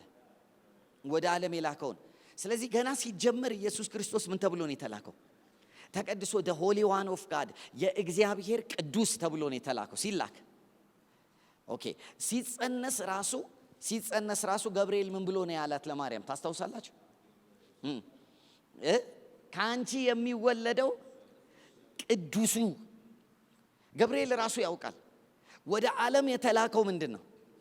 ተቀድሶ የተላከ ለአሳይመንት ተለይቶ በሆነ አሳይመንት የእግዚአብሔርን መንግስት ሊገልጥ የአባቱን መንግስት ሊያሳይ ተቀድሶ የተላከ ነው። ሲላክ ራሱ ተቀድሶ ነው የመጣው። ሄሎ አብ ቀድሶ ምን ያለው ነው? ስለዚህ መላክ ጋር ሲመጣ ምን መሆን አለ ማለት ነው? መቀደስ። አሁን መቀደስ የሚለውን ግን ስናስብ እኛ እንደምናስበው እኛ ኤፈርት አውጥተን የምናደርገውን ቅድስና አይደለም። እግዚአብሔር ለፈለገን ነገር ምን ሲለየን ሴት አፓርት ሲያደርገን። ስለዚህ አሁን ትልቁ ጥያቄ ኤክሌሲያ ምንድናት ማለት ነው? የተለየች ናት። መለየት መጀመር አለብን። ሴት አፓርት መደረግ ማለት ለተፈለገው ዓላማ ምን መሆን ማለት ነው? ለሌላ አልውልም ማለት ነው አይደለ? ስለዚህ አሁን ኢየሱስን ሲልከው ምን ብሎ ነው የላከው? ቀድሶ። ምን ማለት ነው? ለአንድ ፐርፐስ ብቻ ነው የላከው። ማንን ሊገልጥ? አብን፣ መንግስቱን በምድር ምን ሊያደርግ። ስለዚህ የሰጠኸኝን ስራ ምን ብዬ አንድ ስራ ነው የተሰጠው። እርሱም መንግስቱን በምድር ምን ማድረግ መግለጥና አባትን ከሰው ልጆች ጋር ምን ማድረግ ማስተዋወቅ። ስለዚህ የተሰጠው ነገር ላይ ለዛ ሴት አፓርት ነው። ኢየሱስ ለሌላ ነገር ጊዜ አላጠፋም። ስለዚህ ለተለየው ነገር መላክ ካለ መጀመሪያ ምን አለ ማለት ነው? መቀደስ የሚለውን ግን ኮንፊውዝ አናድርገው። ብዙ ጊዜ መቀደስን ስንል የምንለው ምንድን ነው? መመኘት ማቆም እሱ የስጋን ስራ ምን ማለት ነው? መግደል ነው። መቀደስ የሚለው ግን ፎር ሰች ፐርፐዝ ነው የተወለድኩት። እኔ ለዚህ ነው ምድር ላይ ያለሁት። እኔ እዚህ ምድር ላይ የመጣሁት ተወልዶ በልቶ ጠጥቶ አድጎ አግብቶ ተጋብቶ ልጅ ወልዶ አያት ሆኖ ለመኖር አይደለም። እኔ የመጣሁት የእግዚአብሔርን ስራ እንድፈጽም ነው። ይሄ ኮንሽስነስ ያስፈልገናል። ክራይስት ኮንሽስነስ የሚጀምረው ከዚህ ነው። ለዚህ ነው ኢየሱስ ክርስቶስ 12 ዓመት ላይ እንደማንም ሕፃን መጫወት ሲችል እንደማንም ሕፃን እንደውም የመሰላቸው ዘመድ ቤት ያደረ ነው አይደል? የመሰላቸው እንግዲህ ዘመድ ቤት አድሯል ብለው ካሰቡ በ12 ዓመቱ ምን ብለው ነው የሚያስቡት ማለት ነው? ኢየሱስ ክርስቶስ ብዙ የዘመድ ጓደኞች አሉት። ስለዚህ አንዳቸው ቤት ምን ብሏል? ገብቷል። ኢየሱስ ክርስቶስ ግን የመጫወት ፍላጎት አይደለም ያለው፣ የአባቱን ፈቃድ ለመፈጸም ነው የመጣው። he was so conscious። ስለዚህ ገና 12 ዓመቱ ላይ ራሱ ሁሉ ቢዝነስ ላይ ነው። ምን ልላችሁ ነው? መላክ እና መሄድ በምኞት አይገኝም፣ በመለየት ነው። በምኞት አይገኝም። በቃ የሆነ የለም በምኞት የሚገኝ አይደለም። የግድ ምን መሆን አለብን? ሴት አፓርት። እግዚአብሔር ለዚህ ነው እኔን የሚፈልገኝ፣ ለዚህ እኖርለታለሁ፣ ለዚህ ዋጋ ከፍልለታለሁ፣ ለዚህ ጉዳይ እጾማለሁ፣ ለዚህ ጉዳይ እንበረከካለሁ፣ ለዚህ ጉዳይ መድረግ ያለብኝን ሁሉ አደርጋለሁ። እግዚአብሔር በእኔ ፈቃዱን ይፈጽማል። ቀድሶ ነው ምን ያለው? የላከው። ሴት አፓርት ፎር ኤ ፐርፐዝ ነው የተላከው። ስለዚህ ፐርፐዝ ኢን ላይፍ የግድ ያስፈልጋል ማለት ነው። you need to know your purpose። በነገራችን ላይ በምድር ላይ ሊገላችሁ የሚችል በጣም ብዙ ነገር አለ። በሽታ ይገላል ሰው፣ አደጋ ይገላል ሰው፣ ራስን ካለመጠበቅ ሰው ሊሞት ይችላል። ብዙ የሚገድል ምክንያቶች አሉ። ግን ይኸውላችሁ ከየትኛውም ገዳይ ከሆነ ነገር ግን በላይ ሊያኖረን የሚያስችለን አቅም ፐርፐዝ ነው። ከእግዚአብሔር የተቀበልነው ምን አሳይንመንት ካለ ያ አሳይንመንት የመኖራችን ጋራንቲ ነው። እርግጥ ነው አንዳንድ ሰዎች ሲናገሩ ባለራዕይ አይሞትም ምናምን ነገር ብለው ይላሉ። አሁን ጥያቄው ምንድነው? ባለራዕይ አይሞትም ሳይሆን መባል ያለበት ራዕዩን መከተል የጀመረ አይሞትም ነው። ራዕዩ ላይ የተኛ ምን ሊሆን ይችላል? ሊሞት ይችላል። ስለዚህ አሁን መላክ ጋር ስንመጣ እንደ ኢየሱስ ማሰብ መጀመር አለብን። አብ ምን ብሎ ነው የላከኝ ነው ያለው? ቀድሶ ነው የላከኝ። ለአንድ ለሆነ አጀንዳ ቀድሶ ምን ብሎኛል? ልኮኛል። እምኖረው ለማን ነው? ለዛ አጀንዳ ነው። የማድረው ለዛ አጀንዳ ነው። የምሰራው ለዛ አጀንዳ ነው። እምማረው ለዛ አጀንዳ ነው። የሆነ ነገር የማደርገው ለዛ አጀንዳ ነው። ያን አጀንዳ ልፈጽም ነው ያለሁት። ሄሎ። ታዲያ ኢየሱስ ክርስቶስ ቢዝነስ አልሰራም? የአባቱን ስራ ይሰራል ነበር? አናጤ አልነበር? ቢዝነስ አልሰራም? ግን ኢየሱስ ክርስቶስ ጋር ስትሄዱ ቢዝነስ የምሰራው ለአንድ አጀንዳ ነው። ምኑን እገልጥ ዘንድ? መንግስቱን እገልጥ ዘንድ። ስለዚህ አሁን ኢየሱስ ስራ አቆማችሁ ለሆነ ነገር ብቻ ለአንድ ነገር ኑሩ አይደለም። የትም ቦታ ኑሩ፣ የተሰማራችሁት ቦታ ሁሉ አንድ አጀንዳ አለ፣ የእግዚአብሔር መንግስት። ስለዚህ ኮንሽስ ሆኖ ሰው መኖር አለበት። እኔ የተለየሁት ተቀድሼ የተላኩ ሰው ነኝ። ምድር ላይ እኔ ተቀድሼ የተላኩ ሰው ነኝ። ጴንጤ ለመሆን ሳይሆን መንግስቱን ለመግለጥ። ከጴንጤነት ያልፋላ። ስለዚህ የመጀመሪያው ነገር ተቀድሰን እንደተላክን። ለምን? አብ እኔን ምን እንዳለኝ እንደላከኝ እኔ ደግሞ ምን እላቸዋለሁ። ስለዚህ አብ እኔን ቀድሶ ካላከኝ እኔም ደግሞ እናንተን ምን ብዬ ቀድሼ ነው የምልካችሁ። ለምን ሲል ለእግዚአብሔር መንግስት ዓላማ። ግን እስቲ ራሳችሁን ታስባላችሁ ወይ? እኔ I am sanctified for this purpose ትላላችሁ? እኔ ለዚህ ነገር ተቀድሻለሁ እስቲ ብላችሁ ታስባችሁ ታውቃላችሁ? እምኖረው ለእግዚአብሔር መንግስት ነው። እምኖረው እኔ በምድር ላይ የእግዚአብሔርን አባትነትና የመንግስቱን ጉልበት ለመግለጥ ነው። ኮንሽስነስ አለን ወይ? ስለዚህ መሄድ የሚጀምረው ከኮንሽስነስ ነው። አብ እኔን እንደላከኝ እኔ ደግሞ እናንተን ምን እላችኋለሁ? ምን ብሎ ነው የላከው? ቀድሶ ማለት ትርጉሙ ምንድን ነው? ለአንድ ፐርፐዝ ህይወትህ ካሁን በኋላ ትርጉም የሚኖረው ይሄን ከሆንክ ነው ብሎ ነው። ስለዚህ እኛንም ኢየሱስ ክርስቶስ ከዚህ በኋላ ህይወታችሁ ትርጉም የሚኖረው ይሄን ከሆናችሁ ነው ብሎናል። አብ እንደላከኝ ምን እላለሁ? እልካችኋለሁ። ስለዚህ አብ የላከው ምን አድርጎት ነው? ቀድሶት ነው። እሺ፣ አንድ የመጽሐፍ ቅዱስ ክፍል ታገኛላችሁ። እንደ ልማዱ ወደ ምኩራብ በገባ ጊዜ ወደ ቅፍርናሆም መጥቶ በምኩራብ ሳለ በምኩራብ ውስጥ የነበረ ጋኔን ያደረበት ሰው ነበር ይላል። ከዛ በኋላ ኢየሱስ ክርስቶስን ምን አለው ነው የሚለው? ታስታውሳላችሁ? አውቄሃለሁ አለው። ማነህ አለው? የእግዚአብሔሩ ቅዱስ። ምን ማለት ነው? በሚሽን የመጣኸው የመጣህበትን ሚሽን እናውቀዋለን አለ። ስራችንን ልታፈርስ ነው። ሄሎ። የመጣበትን ሚሽን ኢየሱስም የሚያውቀውን ያህል ምኖች ያውቁታል? መንፈስ ዓለም ላይ ያሉ አጋንንቶች ሁሉ ያውቁታል። ስለዚህ ኢየሱስ ክርስቶስ ለምን እንደመጣ ስለሚያውቁ ገና ሲያዩት አንተ ማን ነህ አሉት። እግዚአብሔር ቀድሶ የላከህ የሆነ ታላቅ አሳይመንት ተሰጥቶሃል። ከዘመናት በፊት የምናውቀው ነገር አለ። የዲያብሎስን ሥራ ያፈርስ ዘንድ የሚገለጥ ምን አለ? የእግዚአብሔር ልጅ አለ። ለዚህ ነው የተቀደሰው። ዲያብሎስንና ሥራውን ያፈርስ ዘንድ ነው እግዚአብሔር የቀደሰው። ስለዚህ ኢየሱስ ደግሞ አብ እኔን እንደቀደሰኝ እኔም እናንተን ምን እላችኋለሁ? እቀድሳችኋለሁ። ምን እንድታደርጉ? ሄሎ እርሱ የነበረውን ሚሽን ልንቀጥል ነው። ሌላ ሚሽን የለንም። ሚሽን አንድ ነው። ተልኮ አንድ ነው። ተልኮ መባን የተሰጠው በአብ ለማ ተሰጠ? ለክርስቶስ። ክርስቶስን ይህን ተልኮን ሲሰጠው ምን አድርጎ ሰጠው? ቀድሶ። ከዛ ኢየሱስ እንዲህ አለ፣ አብ እኔን ቀድሶ ሚሽን እንደሰጠኝ እኔም እናንተን ቀድሼ ሚሽኑን አስቀጥላቸዋለሁ። ሚሽኑ ሌላ አይደለም። ሚሽኑ አንድ ነው። የእግዚአብሔርን መንግስት በምድር ላይ መግለጥ ነው። የእግዚአብሔርን መንግስት በምድር ስንገልጥ የምናፈርሰው ሌላ መንግስት አለ። የማ መንግስት? የዲያብሎስ። የዲያብሎስን ስራ የእግዚአብሔር ልጅ ተገለጠ። አሁን እንደውም ጥቅስ ሌላ መጽሐፍ ቢቻል ኖሮ መጽሐፍ ቅዱስ ላይ እንዲህ ነበር የሚባለው፣ የዲያብሎስን ስራ በማፍረስ ሊቀጥሉ የእግዚአብሔር ልጆች ተገለጡ የሚባል ይገባ ነበረ። ምክንያቱም ኢየሱስ ክርስቶስ ጋር አልቆመም። የዲያብሎስን ስራ እሱ ማፍረስ ጀመረና ለማሰጠ። ስለዚህ ሂዱ አለና በስሜ ምን በሉ? ምን ማለት ነው? ማፍረስ ቀጥሉ ነው። መንግስትን ስሩ፣ የእሱን መንግስት ምን በሉ? አፍርሱ። እኔ ማድቀቅ ጀምሬያለሁ፣ እናንተ ደግሞ በደንብ አቧራ እስኪሆን ድረስ ቀጥሉ። ስለዚህ አሁን ተቀድሶ ተለይቶ ለሚሽኑ ተለይቶ ነው መሄድ የሚቻለው። ስለዚህ አሁን እዚህ ስቴጅ ላይ ነን። እያንዳንዷ ቀን ላይ የምናስባት አስተሳሰብ መቀየር አለባት። ጠዋት ስንነሳ ፈቃድህን ላደርግ ነው የተነሳሁት ብለን መጀመር አለብን።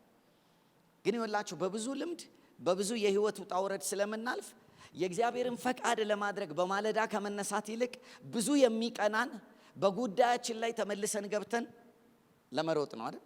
አንድ ጊዜ ኢሳይያስ መጽሐፍ ምዕራፍ 42 ላይ እንሂድልኝ። የምናገረው ነገር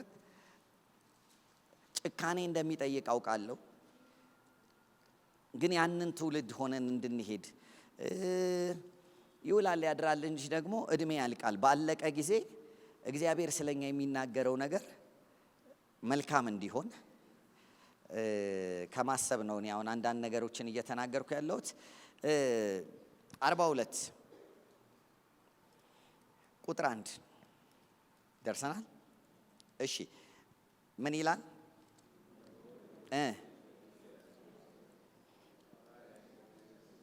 ነፍሴ እሺ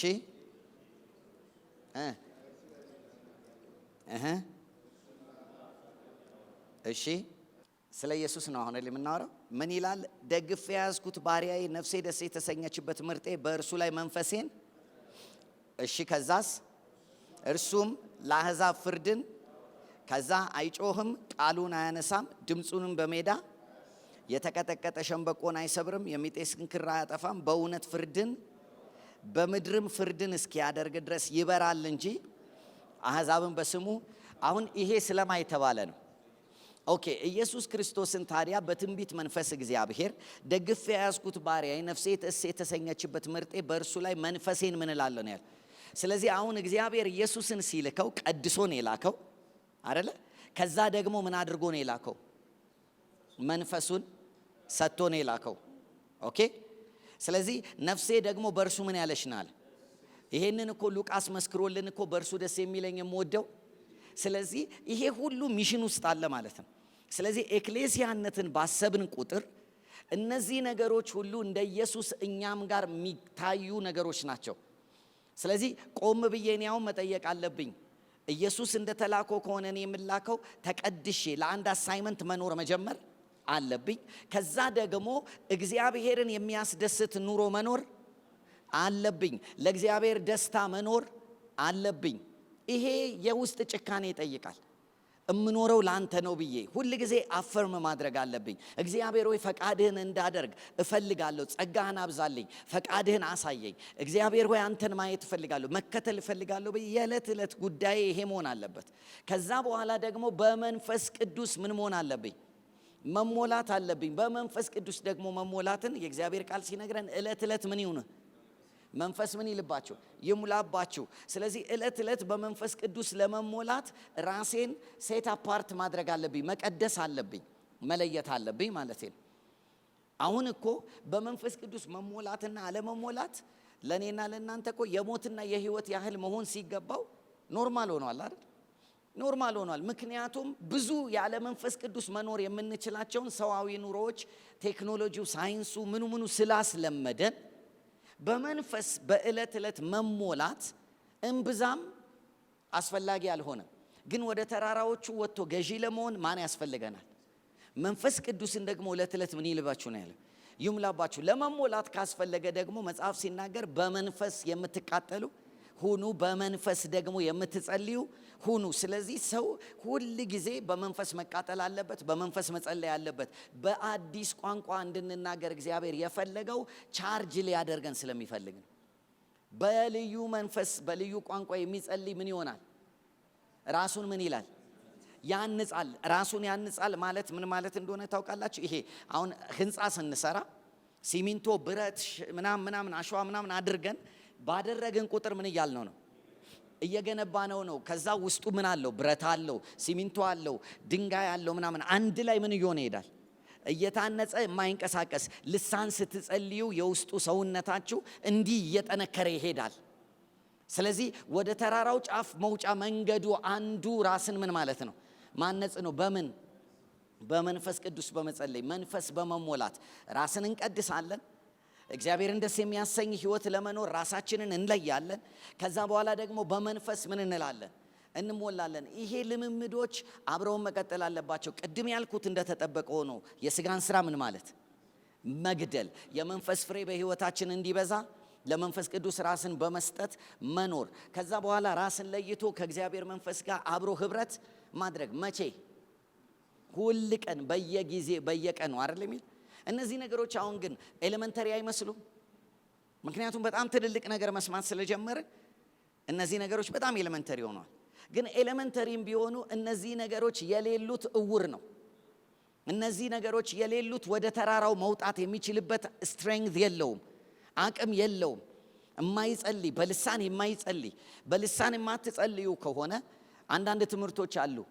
ለሁሉ አልተሰጠም ልሳን ይላሉ አይደል የሚባል ነገር አለ። ስለዚህ በልሳን ባትጸልይም ችግር የለውም ምናምን የሚባልም አለ። እኔ ዛሬ ግን አንድ ነገር ልበላችሁ። በስሜ የሚያምኑ እነዚህ ምልክቶች ይከተሏቸዋል ካለ በኋላ በስሜ ምን ይላሉ? አጋንንት ያወጣሉ። ከዛስ? ኦኬ። ስለዚህ ኢየሱስ ነጠላ ሰረዝ አድርጎ ነው አይደል የቀጠለው። ስለዚህ እኔ አጋንንት ማውጣትን ለአማኝ ሁሉ ይቻላል ካልን ልሳንም፣ ስለዚህ አጠገባቸው ያለውን ሰው በልሳን መጸለይ አለብህ በሉት። ግን የተኮረጀ ልሳን አይደለም፣ በመንፈስ የተሰጠህ ልሳን። ስለዚህ በመንፈስ ደግሞ የተሰጠንን ልሳን ቋንቋ ምን እንድናደርግበት ነው የተሰጠን? እንድንነጋገርበት ነው የተሰጠን። ስለዚህ አሁን ቆይ እስቲ አማርኛ እችላለሁ እስቲ የምትሉ እጃችሁን አሳይ። በምን አውቃለሁ መቻላችሁ? አቤት በምድር የማውቀው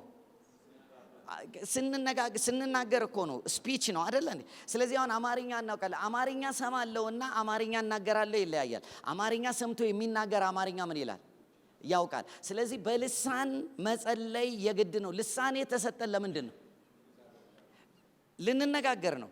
እሺ በአማርኛ የምትነጋገሩት መቼ ነው? አሜን የሆነ የለም በቃ ዛሬ አማርኛ ላወራም ብላችሁ ዝም ብላችሁ ሰው ካልኖረ በቀር አይደል ታወሩ የለውለ። ኦኬ አማርኛ ሁሌ የምናወራ ከሆነ ልሳንም ሁሌ ማውራት አለብን። ሄሎ። ስለዚህ ጳውሎስ ሲናገር ምን አለ? በልሳን እንድትጸልዩ ፈልጋለሁ አለ። እያበረታታ ነው። እንደውም እኔ በብዙ ምን እላለሁ? በብዙ ልሳን እጸልያለሁ። እንደውም ከሁላችሁ ይልቅ ብዙ አይነት ልሳን የምጸልይ እኔ ነኝ አለ። አይደለ? ምን ማለት ነው? ጳውሎስ በቃ በጣም ይጸልያል። ለእያንዳንዱ ነገር ጳውሎስ ልሳን አለው። ምክንያቱም ይሄ ልሳን የትኛውም ክልል ላይ የእግዚአብሔር ቋንቋ ነው። ሄሎ።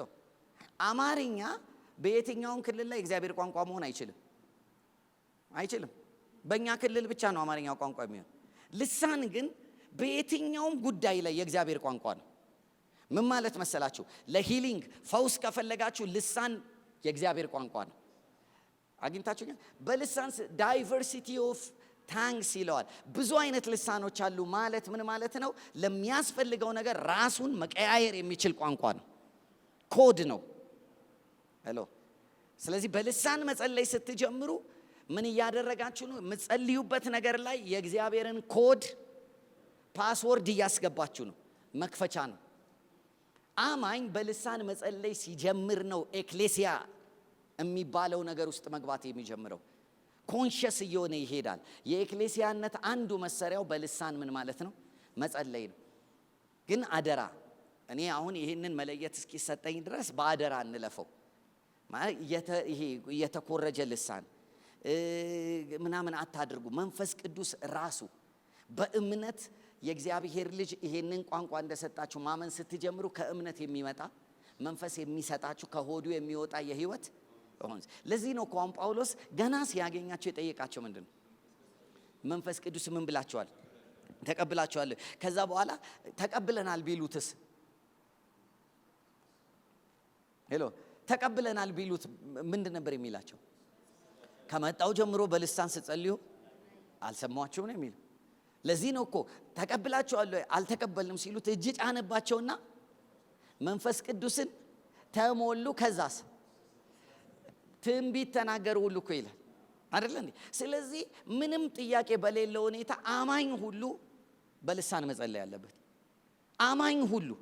ምክንያቱም አማኝ በልሳን ሲጸልይ እየከፈተን የሚሄደው የእግዚአብሔርን ፖርታል የእግዚአብሔርን ሰማያዊ ደጅ ማስከፈቻ መንገድ ነው። አሁን እነዚህን ነገሮች ሁሉ ኤሌመንተሪ የሆኑ ነገሮች መልሼ ለምንድን ነው መናገር የፈለግኩት? ተራራው ላይ ያለ እነዚህ የጸና ልምምድ እንወጣና እንሄዳለን ብንል አደጋ ብዙ ያገኘናል። ስለዚህ መጀመሪያ መስራት ያለብን የማንን ቤት ነው? የእግዚአብሔር ቤት ማን ነው? እኛ ነን። እኛ ደግሞ መሰራት የምንችለው በራሱ የቤቱ ስራ ቴክኖሎጂ ነው። ስለዚህ ራሳችንን መቀደስ፣ ለዓላማው መለየት፣ በመንፈስ መሞላት፣ በመንፈስ መጸለይ፣ ሁል ጊዜ በመንፈስ መቃጠል፣ የስጋን ስራ መግደል፣ የዓለምን ምኞት፣ የአይንን አምሮት፣ እንደገናም ደግሞ በዓለም ያለውን ነገር ሁሉ ከኛ ምን ማለት ማውጣት። እነዚህ ነገሮች ዝግጅቶች ናቸው፣ ለመላክ የግድ የሚያስፈልጉን ነገሮች ናቸው። መጽሐፍ ሲናገር ኢሳይያስ ላይ እንዲህ ይላል፣ እግዚአብሔር የተሰበረውን እንዴት አድርጌ እንደምጠግን አውቅ ዘንድ የተማሩ ምኖች ሰጥቶኛል ይላል። አንደበት ሰጥቶኛል ይላል አይደለ? ጆሮዬም ደግሞ በማለዳ ምን ይለዋል? እርሱን ይሰማው ዘንድ ምን ይላል? ያነቃቃዋል። እስቲ በማለዳ የሚነቃቃ ጆሮ ያለው ሄሎ፣ ማንን ለመስማት? አሁን ግን ይኸውላችሁ እየተፈታተኑን ነው። በማለዳን ለመስማት የምንነቃው እነማንን ነው? ሄሎ፣ አጠገባችን ያለውን በስልክ የሚመጣውን ድምፅ። ግን ኢየሱስ ራሱ ሲናገር ምናል? የማለዳ የመጀመሪያ ድምፅ የምሰማው ከማን ነው አለ? ከእግዚአብሔር። ጆሮዎቼን ምን ይላቸዋል? በማለዳ ያነቃቃቸዋል። እንደሱ ደግሞ መነቃቃት ውስጥ ስገባ የተሰበሩትን እጠግን ዘንድ ሄሎ፣ የታሰሩትን እፈታ ዘንድ የተማሩ ምኖች ይሰጠኛል፣ አንደበት ይሰጠኛል። ዩሲ ማለዳ ላይ ከእግዚአብሔር መስማት፣ ቀናችንን ሁሉ በሰማነው ነገር ምን ማለት እየተናገሩ መዋል ሌላ መሰሪያ መንገዱ ነው። መሰሪያ መንገዱ ነው። ኤሌመንተሪ ነው የምነግራችሁ። ይሄ በጣም ኤሌመንተሪ የሆነች ነገር ናት። ግን በህይወታችን የሚመጡ ስኬቶች ሁሉ ያሉት እንዲህ አይነት ልምምዶች ውስጥ ናቸው። እግዚአብሔር ምን አለ? ማርያምንና አሮንን ጠራቸውና ስሙ አለ። እኔ ለሰው ከተናገርኩ የምናገረው በምንድን ነው አለ? በህልም ወይ በራእይ ነው። ሙሴ ግን እንደዛ። አሁን እኛ ይወላችሁ ህልምና ራእዩን ዘለን የሙሴ ውስጥ ካልገባን የምንለው አስተውላችሁታ። እግዚአብሔር ግን ዘግቶታል። የነ ሙሴ ዩኒክ ነው አለ። ለሰው ሁሉ አይሆንም። ለሰው ሁሉ የሚሆነው የቱ ነው? ህልምና ራእይ። እስቲ ያጠገባቸው ያለ ህልምና ራእይ ለሰው ሁሉ ነው በሉ። እነ የሙሴን አይነት ስጠኝ ህልምና ራእይ አልፈልግም ካላችሁ እድሜን የምትጨርሱት። ህልምና ራእይ መንገዱ ነው። ሄሎ፣ የሙሴ አይነት ውስጥ እኮ ለመግባት መጀመሪያ የቱ ጋር? ስለዚህ በማለዳ ጆሮቼ ምን ይላል? ያነቃቃል። እንዴት ነው የሚያነቃቃው? መጥቶ እንዲህ ብሎ አይደለም፣ ህልም በመስጠት ያነቃቃል። ሐሳቡን ይገልጥላችኋል። እንዴት እንደምትውሉ መስሪያ ቤታችሁ ምን ማድረግ እንዳለባችሁ የተሰየማችሁበት ተራራ ላይ የእግዚአብሔር ኤክሌሲያ ሆናችሁ እንዴት መገለጥ እንዳለባችሁ ያሳያችኋል። መተውና መፍቀድ ያለባችሁን እሺና እምቢ ማለት ያለባችሁን ያሳያችኋል። ያኔ ኤክሌሲያ ምን እያለች ነው? እየተሰራች ነው። ኤሌመንተሪ የሚመስሉ ነገር ግን ወደ ተራራው የሚያወጡን ቴክኖሎጂዎች ሁሉ እጃችን ላይ ተሰጥተዋል። ራሳችንን እንቀድስ፣ ከዓለም ራሳችንን እንለይ፣ የስጋን ስራ እንግደል፣ ዓለማዊ ምኞትን እንተው፣ የተለያዩ የሆኑ የዲያብሎስ ለመውደቅ ምክንያት የሚሆኑ ነገሮች እናጥፋ። ከዛ በመንፈስ እንሞላ፣ በልሳን መጸለይ እንልመድ። ሌሊታችን ላይ ከእግዚአብሔር ለመስማት ተዘጋጅተን ከእግዚአብሔር ጋር ህብረት እናድርግ። በምንቀበለው እውነት መታዘዝ እንጀምር። እግዚአብሔር ወደ ተራራው ከፍ ያደርጋል። አባቶቻችን ተራራውን የወረሱት እንዲሆነው ነው። እንደ ቀላል አትመልከቱት። እግዚአብሔር የተለየ አዲስ ትውልድ ይሰራል ስንል እያወራን ያለነው ስፔክታኩላር የሆነ ኤክስፒሪየንስ ይሰጣል። የሆነ ድቡልቡል የሆነ ለሰው ሁሉ የሚታይ የሆነ ወርቃማ ነገር ምናምን ወርዶ እዚህ ጋር ውድቅ ይላል የሚል እንዲህ አይነት ትምህርት የለም። ጥቃቅን ነገሮች በመስራት ገዢዎች ይነሳሉ።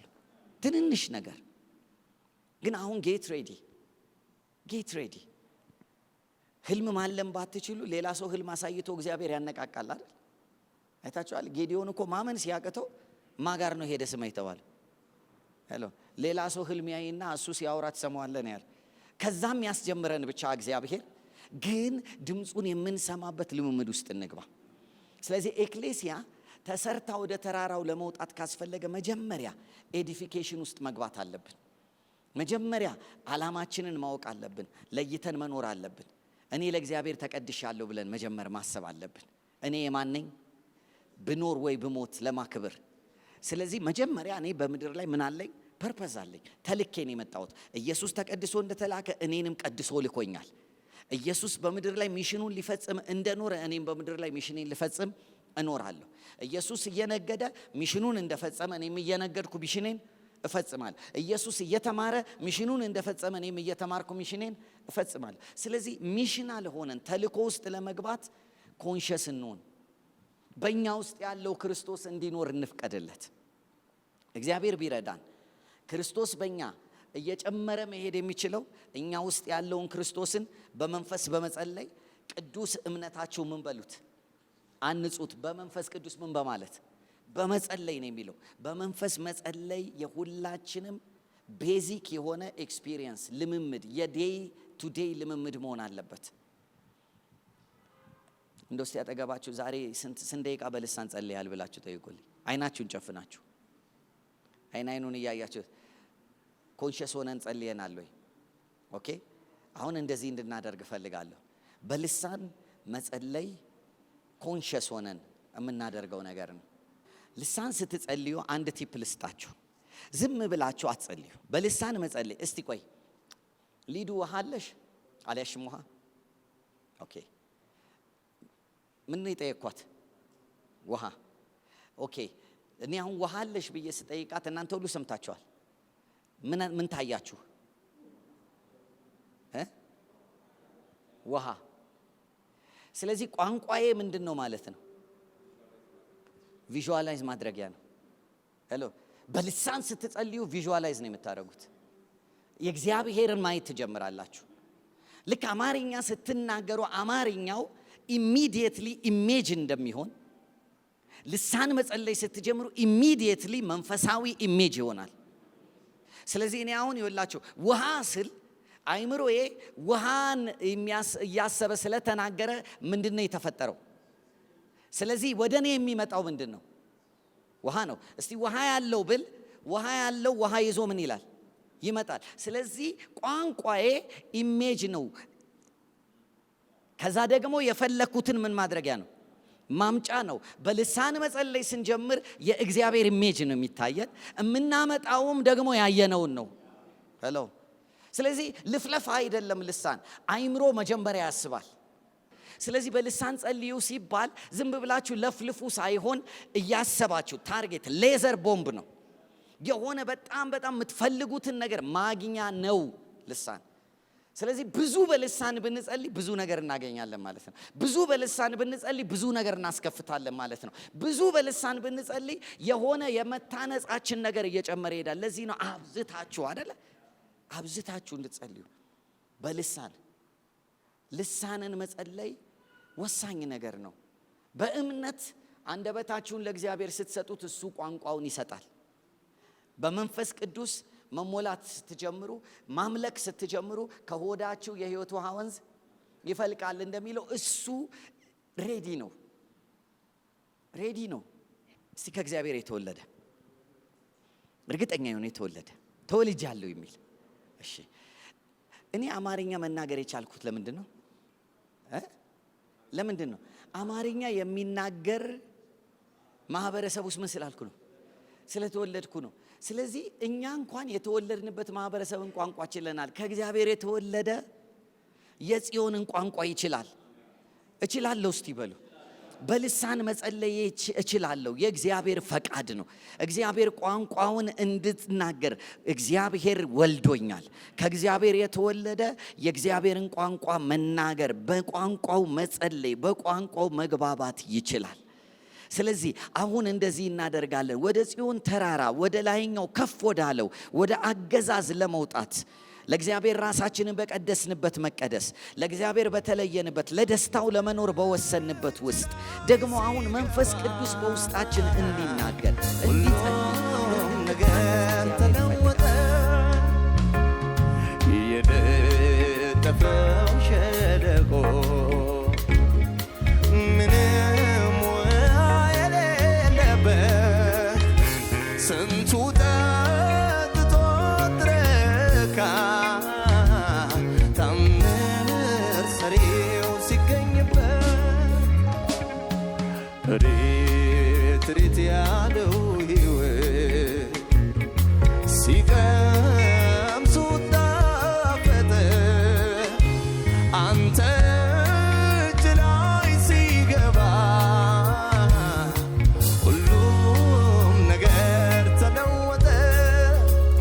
ስደክም ያበረታኝ